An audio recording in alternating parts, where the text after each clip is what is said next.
โดยตอบสนองตามคำเสื้อเซินของสหายทองลุ้นศรีสุฤทธิ์เลขาธิการใหญ่คณะบริหารงานศูนย์กลางพรรคประชาชนปฏิบัติลาวประธานประเทศแห่งสาธารณรัฐประชาธิปไตยประชาชนลาวสหายโตเลิมเลขาธิการใหญ่คณะบริหารงานศูนย์กลางพรรคคอมมิวนิสต์เวียดนามพร้อมด้วยคณะผู้แทนขั้นสูงแห่งสาธารณรัฐสังคมนิยมเวียดนามได้เดินทางมาเยี่ยมยามรัฐกิจอยู่สาธารณรัฐประชาธิปไตยประชาชนลาวพิธีต้อนรับสหายโตเลิมและคณะอย่างเป็นทางการได้จัดขึ้นอย่างอบอุ่นและสมเกียรติในตอนเช้าของวันที่5 กุมภาพันธ์ 2026ที่ทำเนียบประธานประเทศโดยการต้อนรับของสหายทองลุ้นศรีสุฤทธิ์และคณะ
หลังจากนั้น2สหายเลขาธิการใหญ่ลาวและเวียดนามได้นำพาคณะผู้แทนขั้นสูงของ2ประเทศพบปะ2ฝ่ายอย่างเป็นทางการ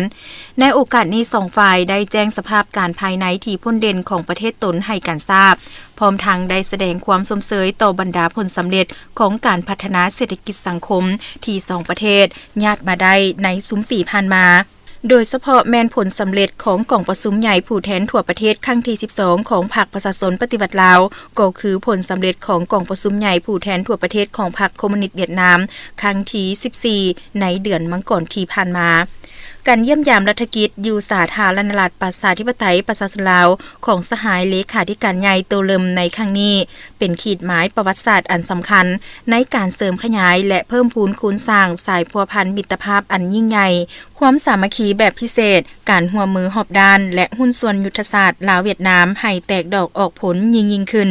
และเป็นคณะผู้แทนขั้นสูงของต่างประเทศคณะทำอิฐที่สาธารณรัฐประชาธิปไตยประชาชนลาวได้ต้อนรับภายหลังกองประชุมใหญ่ครั้งที่12ของพรรคประชาชนปฏิวัติลาวในเวลาเดียวกันสาธารณรัฐประชาธิปไตยประชาชนลาวก็เป็นประเทศทำอิฐในการเคลื่อนไหวต่างประเทศของสหายเลขาธิการใหญ่โตเลิมภายหลังได้รับตำแหน่งเป็นเลขาธิการใหญ่อีกสมัยหนึ่งสิ่งดังกล่าวเป็นการแสดงถึงความเอาใจใส่และการให้ความสำคัญแบบพิเศษของพรรครัฐเวียดนามที่มีต่อพรรครัฐลาวและเป็นสิ่งยั่งยืนอย่างมีชีวิตชีวาถึงความสามัคคีพิเศษที่หายากของความผูกพันของ2พรรค2รัฐและประชาชน2ชาติลาวเวียดนามพร้อมเดียวกันนี้2ฝ่ายได้แสดงความปิติยินดีและตีราคาสูงต่อสายพัวพันแบบพิเศษและการร่วมมือหอบด้านระหว่าง2ประเทศลาวเวียดนามที่สืบต่อมีการขยายตัวอย่างหอบด้านลึกซึ้งก้าวสู่ระดับสูงใหม่และมีคุณภาพใหม่ในทุกโครงเขตเวียกงานซึ่งได้กำหนดทิศทางยุทธศาสตร์ในการร่วมมือในระยะใหม่ให้มีความแท้เหมาะกับตัวจริงและมีมากผลอันสูงกว่าเก่าในการสุกยูบรรดาโครงการร่วมมือด้านเศรษฐกิจวัฒนธรรมและวิทยาศาสตร์เทคนิคให้มีความคืบหน้าและนำเอาผลประโยชน์ตัวจริงมาสู่ประชาชน2ชาติให้นับมือนับหลายขึ้นเป็นต้นโครงการท่าเรือบุงอ่างโครงการพัฒนาเส้นทางรถไฟเวียงจันทน์ท่าแขกบุงอ่างโครงการสร้างสายส่งไฟฟ้า500 กิโลวัตต์แต่ภาคเหนือของลาวไปหาภาคเหนือของเวียดนาม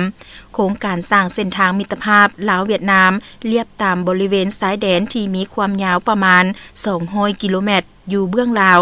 โ โครงการสร้างสางเก็บน้ำมันหรือการสร้างระบบท่อส่งโครงการสร้างมหาวิทยาลัยมิตรภาพลาวเวียดนามอยู่สาธารณรัฐประชาธิปไตยประชาชนลาวและอื่นๆรวมทั้งการกะเกียมความพร้อมรอบด้านเพื่อเฉลิมฉลองปีสามัคคีมิตรภาพลาวเวียดนาม 2027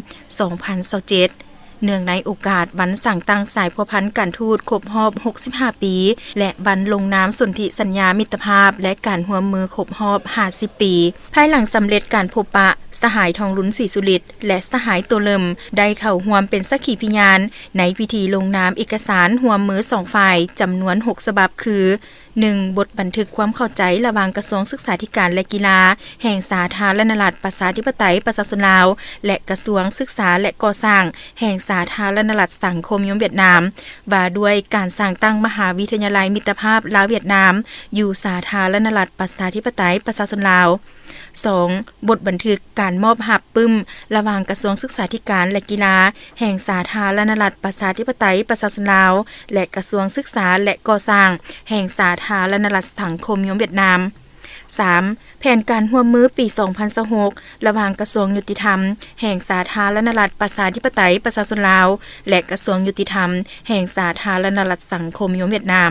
4. บทบันทึกความเข้าใจเกี่ยวกับการร่วมมือระหว่างแขวงหลวงน้ำทาและแขวงฟูเถาะ 5. บทบันทึกความเข้าใจเกี่ยวกับการร่วมมือระหว่างแขวงบ่อแก้วและแขวงฟูเถาะและ 6. บทบันทึกความเข้าใจเกี่ยวกับการร่วมมือระหว่างแขวงหลวงพระบางและแขวงฟูเถาะ